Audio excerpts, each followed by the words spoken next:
This is the Clarendon Laboratory in Oxford, and I'm here to find out the sort of physics that's being carried out by young researchers post-Bell in the new era of quantum mechanics. It's been dubbed, somewhat pretentiously, Quantum 2.0.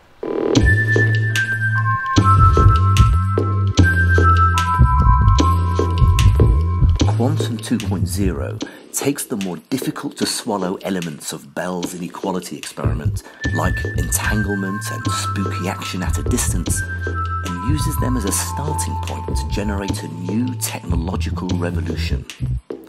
It's all about quantum teleportation, super-fast quantum computers, entangled, unbreakable cryptography, and hyper-accurate quantum remote sensing.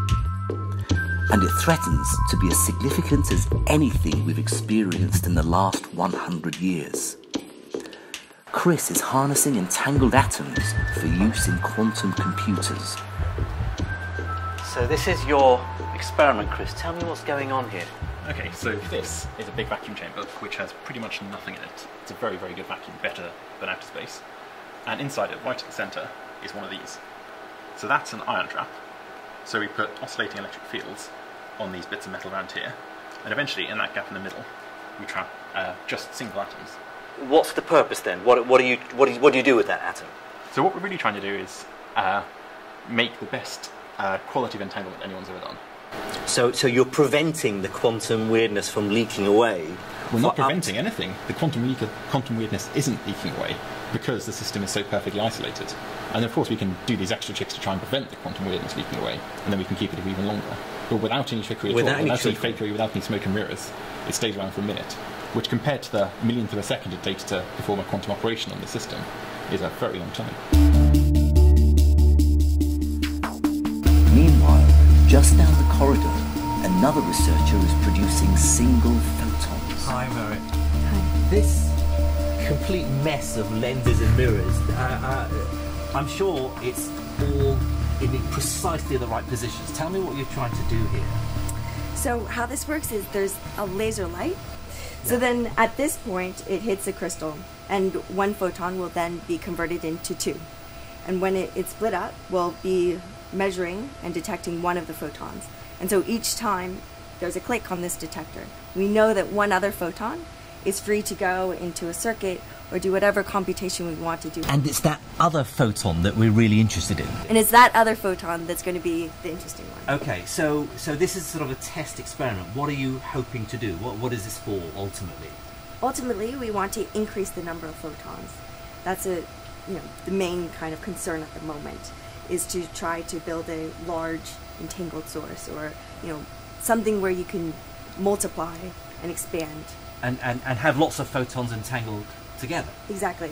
In order to do a bigger computation, to do more precise measurements, to do better teleportation.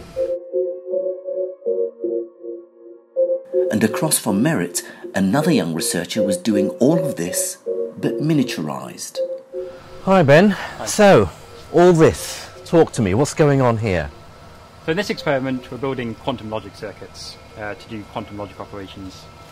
And to build up these circuits and to make them scalable and do large-scale quantum operations, we need a large amount of beam splitters and phase shifters and interferometers. Okay?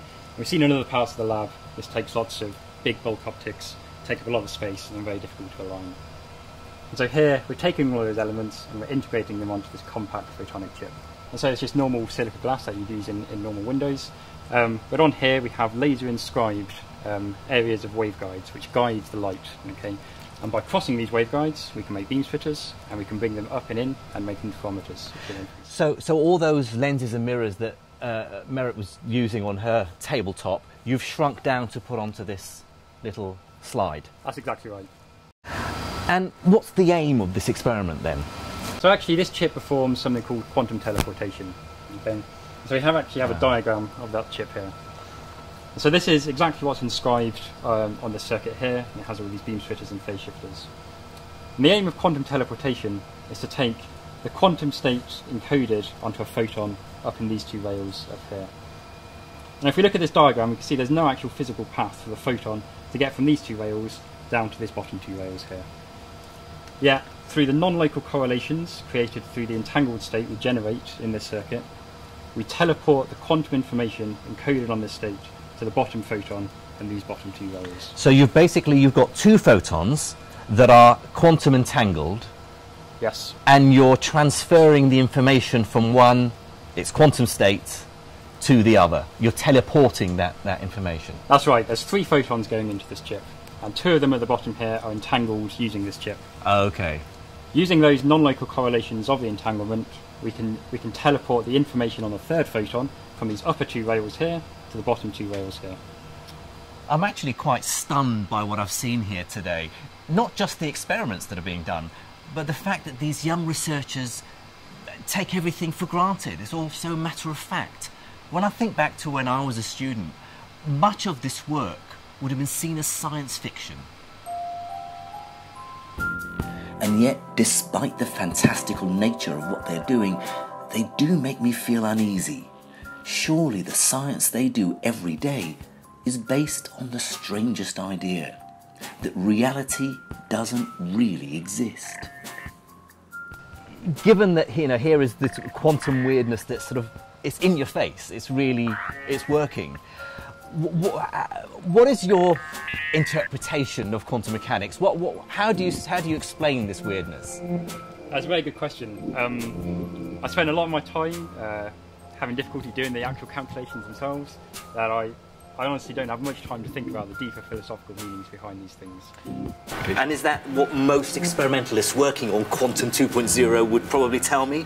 That they don't really worry too much about the philosophy. The maths works, the physics, the experiment works, and they match. So why beat yourself up over it? Exactly, yeah. I think if you do the maths, then do the experiment, and get the result that you should get, and then you do this many, many times over many, many decades, there's no reason to put any extra complexity. I just look at it as magic. I would say, I see, or I'm shown that white rabbit's pulled out of the hat, and it's just mind-boggling to try to understand how on earth that is actually happening or how it works. But besides that, we see that's quite reassuring for 99.9% of the human race, that here you are working at the cutting edge, and yet for you it's still magic. Oh yeah, completely. It puts hairs on my arms stand on end every time I look at it, because it's this phenomenon that people try to have a description for it and an explanation, but it just doesn't make sense. And yet it works. It's still bizarre, yeah. And yet it works, and yet we have the experimental results of it, and we can see that it is bizarre, and time and time again. And what we're trying to do with that is to make actual, future technologies, some new technology that uses these weird, bizarre quantum, effects, and that's the exciting part of it.